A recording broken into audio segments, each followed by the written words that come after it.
I'm filming this in another location, and you might call it my secret shop. It's not really a secret, but I haven't put it on video before.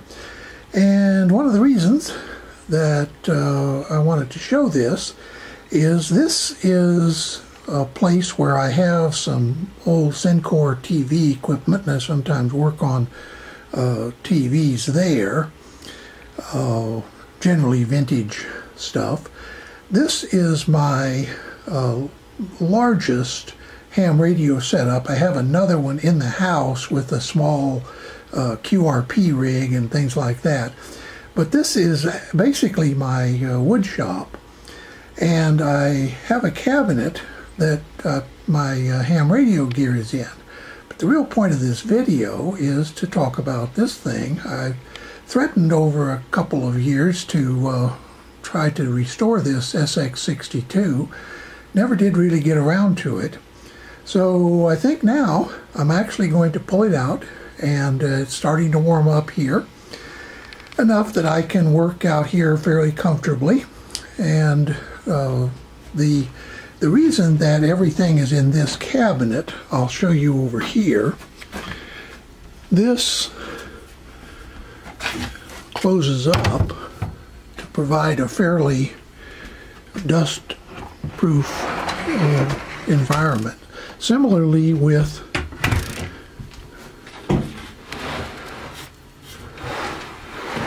these, as you can see, it sort of closes everything up. And of course, in a wood shop like this, that's really essential. Otherwise, I'd really have a mess on my hands. So I'm hoping that over the next few days, weeks, months, who knows, I'll be able to start work on this SX62 and maybe get it back playing and operating correctly. It has a lot of issues. You may notice it doesn't have a dial pointer, and a lot of other things are missing from it.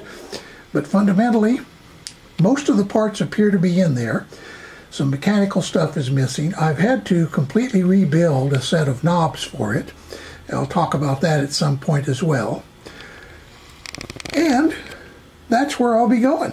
So wish me luck, and I'll see you in maybe some future videos on the SX62A. Before I start disassembling this Hallicrafters SX62A, I thought I might show you a couple of things. One is there is available online an SX62A and 62AU manual that was published originally by Hallicrafters that contains both the operating and service instructions. You can find that on the web. There also is an article in May 2004, Electric Radio number 180, that I found online about restoring a pair of Hallicrafters SX62s. Very helpful information in there. There is at least one writer's package in the writer's radio manuals, the Perpetual Troubleshooter, and that is in under the Hallicrafters page 20-43, I think that is. Quite a bit of good information there. And finally, there is a Howard W. Sams Photofact folder on the Hallicrafters SX62, and it is from set 61, folder 12. This is in 1949, 5 of 1949. Now, there also is some other material available, and the reason that I point out all of this material is not only is it a good idea for you to gather all of that if you're planning on doing one of these restorations, but if you would like to follow along with my restoration, you might want to download some of this. All of this I downloaded from various websites by just searching around using Google. And so now what I would like to do is turn to something that unfortunately is not mentioned in any of this, which is how you get this thing apart. And it's not at all obvious. There are some screws that are hidden under other things, and so you kind of have to know which order to do things in. So the first thing that you need to do is to remove this panel. And there are 6 screws, 4 on the side and 2 in the middle. The screws are small Phillips, so I'm using a fairly small Phillips screwdriver. I've removed all but this last one, and don't worry, this panel isn't going to go anywhere. Put that in a container there. The reason is that now you may notice you have to remove this knob right here. That uses a regular screwdriver. There's not a lot of consistency on the hardware on the SX62. In fact, when we get to these knobs later, you'll find that there's even a special spline-like wrench. It's not actually a spline wrench, but it's a special wrench that are very hard to find, that you need to take knobs off of a Hallicrafters from this period. So let's get this knob off. It's just a case of taking out 2 set screws. There's not 1, but 2. Be careful, because if you take out 1 and think then you just have to pull hard, you'll wind up stripping the shaft. Make sure you take out 2 screws in this knob. And there's the knob. Here's the panel. And this now reveals some more screws. I'll turn this in a little bit so you can see better, but for right now I need to be able to get to the front and back of this, and it's easier to do it this way. In a little bit I'll turn it where I have a little better light on the front panel. There are screws here and over here that are not visible originally. One way you can tell which ones that you're supposed to remove is they're supposed to have these little washers on them, and they're supposed to be the top and bottom ones. But you may notice what's happened here. Somebody has put a screw in here that really should be up here. One like this should have been down there. They're the same thread, so it's easy to get them mixed up. Similarly over here, they had this one down there, so I moved it up to here, and then I also removed the one at the top here. So just so you'll know, if it is original, it will have these screws with a little washer. Actually, it's a little ring washer. This is not an original. That has a little indentation for the screw. But at any rate, it's this one down here, this one, which I haven't removed yet, and the one up here. Not the ones in the middle. There are 4 in the middle that hold the front panel to the chassis. You do not need to remove those. And in fact, if you do, then the front panel is going to be flopping around, and that's not a very good idea.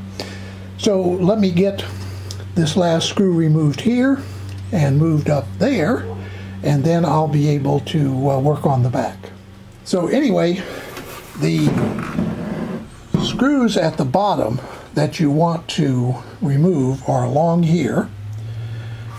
And once again, don't tilt this until you have the chassis removed. In other words, to remove these, slide it over the edge of the table out here and use a screwdriver and come up from underneath, so that this the chassis is fully supported inside the case at all times. Like I say, this thing weighs well in excess of 50 pounds, and it's a real monster for one person to handle. I removed the front panel for safekeeping. I certainly don't want to crack that. Those are hard to find, at least individually. There are actually more SX62s around with front panels than there are spare front panels. But pleasant surprise, I thought this did not have a dial pointer, and I assumed that because of that, it also, the dial string, the dial was not strung, but it turns out it is. what confused me, by the way, when you take this out, there are some little rubber bumpers that go underneath each of these little hold clips that protect the panel. So make sure that you save those, all 4 of those. And the reason that I couldn't see the dial is this particular panel, unlike other SX62s that I've seen, has a translucent panel instead of a transparent panel. The other SX62s that I've seen actually have a panel that you can see through slightly from the outside, and therefore you can normally see that dial pointer. But this one you can't. It's now, understand that the way that the SX62 works, it has a panel that is lit from the back, and that is what these little holes that you see over here are for. There's a little dial lamp behind each of those, and the idea is that that dial lamp lights up, which lights up this entire panel, but not the one above or below, and so each band on the dial lights up individually. We'll check that a little later, but to see if those bulbs are still working and if the transformer is good and that kind of thing. But at any rate, at this point, we're now at a level where we can start actually assessing the condition of this radio. Once again, if you haven't seen other videos on these kinds of things, you never plug one of these things in. First, you check a number of things electrically to make sure that you're not going to blow up the power transformer when you plug it in. The second thing that I like to do, and I think is good practice, is I always remove the rectifier tube before I power it up for the first time. The reason is most of the components that can go bad and cause shorts and overheating and ruin the transformer and so on are downstream of the rectifier tube. It's the B+. So if you remove the rectifier tube when you're working on these, you can save yourself a lot of grief. So the first thing I'm going to do is kind of ohm out the power transformer, remove the rectifier tube, and then see whether this unit will power up a little bit. Check those, whether those front panel bulbs all light, or at least whether they're good. You have to switch through the bands to make sure they will light, and we'll probably show that. And then finally, in this segment, I'll probably test a few of those tubes, maybe all of them. Right here, this is actually a nostalgia tester. Nowhere near the best tester that I have, but this was my first tube tester. It was sold by Lafayette Radio and Electronics in New York. I bought it mail order in, I think, 1959 or 1960. And for many, many years, this was my only tube tester. Now, I used better tube testers because I was working part-time in a radio TV shop. I was in high school at the time. And so I used better tube testers there, but this is a real nostalgic favorite for me. Works pretty good. It's just an emission tester, but it'll give you at least a pretty good idea of which tubes are bad and which tubes are good. It won't give you a lot of indication of marginal condition, but I'm going to test the tubes on this, partly for nostalgia reasons. And then if I need to do a better job of, for example, matching a couple of tubes for mutual conductance or whatever, I'll go back to one of my better B&K testers, or perhaps the Hickok 600A or something like that. But for right now, the first step is to ohm out that power transformer, pull that rectifier, and see whether this unit, whether I can get any power into this unit. I'm going to be using these meters on this SX62. And the only reason that I bring this up is these are kind of traditional 20,000 ohms per volt multimeters. It's kind of what was used in the day to work on these. They have one serious drawback, in my opinion. Well, for one thing, the new modern meters have 11 megs of input impedance, and these are only 20,000 ohms per volt, so it's like a 10 volt scale. That means you get a 1 meg input impedance, but but on a low voltage scale like you use for transistors, 2 volts, you only get 200,000 ohms of input impedance, whereas this one is constant at 11 megs, doesn't load circuits as much, and there's a lot of functions on this one, although this one has a lot of nice functions too. This is a little more modern 20,000 ohms per volt. It's sold by Tenma, which is a brand of MCM electronics. But the real reason I wanted to do this is to show you something that I always do. This has no batteries in it. In general, I never use these old meters, the meters that use regular alkaline or dry cell batteries for ohms functions. I always remove the batteries. And that's because if you've ever had to work on one of these, and there are some beautiful pieces of old test equipment that have been permanently ruined by people leaving the batteries in them. They leak out, they have acid in them, they eat everything, switches, contacts, it's a real mess.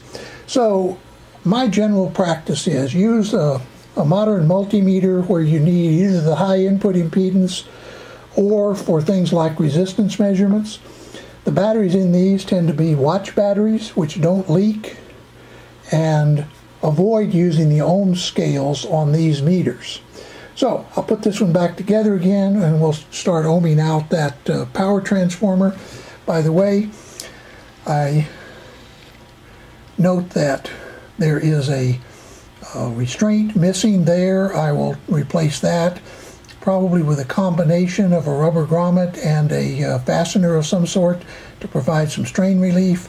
You definitely do not want a rubber covered line cord going through a metal chassis without some kind of a separation to make sure that over time it won't flex and break through and short the AC line to the metal chassis.